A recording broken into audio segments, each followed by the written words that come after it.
Chapter 7. After this, Jesus went around in Galilee, purposely staying away from Judea because the Jews there were waiting to take his life. But when the Jewish Feast of Tabernacles was near, Jesus' brothers said to him, "You ought to leave here and go to Judea, so that your disciples may see the miracles you do. No one who wants to become a public figure acts in secret. Since you are doing these things, show yourself to the world." For even his own brothers did not believe in him. Therefore Jesus told them, "The right time for me has not yet come. For you, any time is right.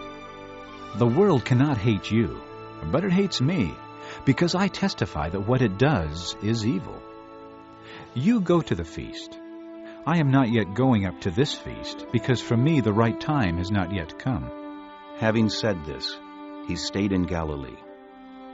However, after his brothers had left for the feast, he went also, not publicly, but in secret.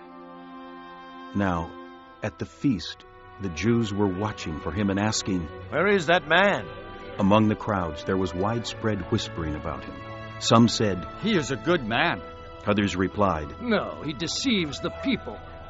but no one would say anything publicly about him for fear of the Jews. This concludes Disc 6. Not until halfway through the feast did Jesus go up to the temple courts and began to teach. The Jews were amazed and asked, "How did this man get such learning without having studied?" Jesus answered, My teaching is not my own. It comes from him who sent me. If anyone chooses to do God's will, he will find out whether my teaching comes from God or whether I speak on my own. He who speaks on his own does so to gain honor for himself. But he who works for the honor of the one who sent him is a man of truth. There is nothing false about him. Has not Moses given you the law? Yet not one of you keeps the law. Why are you trying to kill me? "You are demon-possessed." The crowd answered. "Who is trying to kill you?" Jesus said to them, I did one miracle, and you are all astonished. Yet because Moses gave you circumcision, though actually it did not come from Moses but from the patriarchs, you circumcise a child on the Sabbath. Now if a child can be circumcised on the Sabbath so that the law of Moses may not be broken, why are you angry with me for healing the whole man on the Sabbath? Stop judging by mere appearances and make a right judgment." At that point, some of the people of Jerusalem began to ask, "Isn't this the man they are trying to kill? Here he is speaking publicly, and they are not saying a word to him. Have the authorities really concluded that he is the Christ? But we know where this man is from. When the Christ comes, no one will know where he is from." Then Jesus, still teaching in the temple courts, cried out, Yes, you know me, and you know where I am from. I am not here on my own, but he who sent me is true. You do not know him, but I know him, because I am from him, and he sent me. At this they tried to seize him, but no one laid a hand on him, because his time had not yet come. Still, many in the crowd put their faith in him. They said, "When the Christ comes, will he do more miraculous signs than this man?" The Pharisees heard the crowd whispering such things about him. Then the chief priests and the Pharisees sent temple guards to arrest him. Jesus said, I am with you for only a short time, and then I go to the one who sent me. You will look for me, but you will not find me, and where I am, you cannot come. The Jews said to one another, "Where does this man intend to go that we cannot find him? Will he go where our people live scattered among the Greeks and teach the Greeks?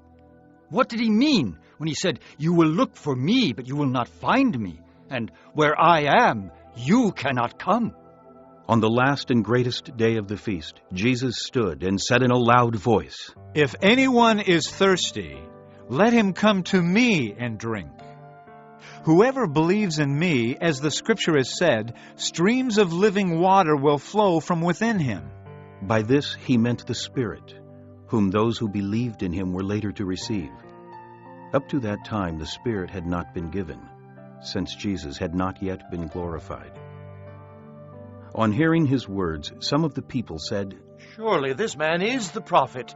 Others said, "He is the Christ." Still others asked, "How can the Christ come from Galilee? Does not the Scripture say that the Christ will come from David's family and from Bethlehem, the town where David lived?" Thus the people were divided because of Jesus.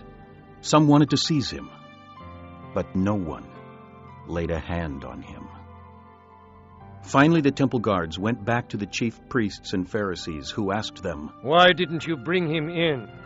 No one ever spoke the way this man does. The guards declared. "You mean he has deceived you also?" The Pharisees retorted, "Has any of the rulers or of the Pharisees believed in him?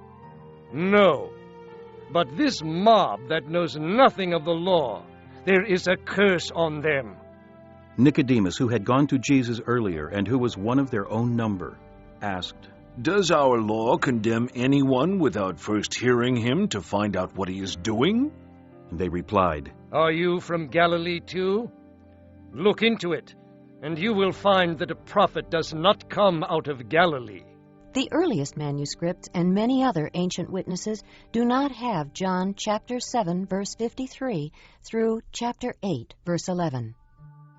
Then each went to his own home.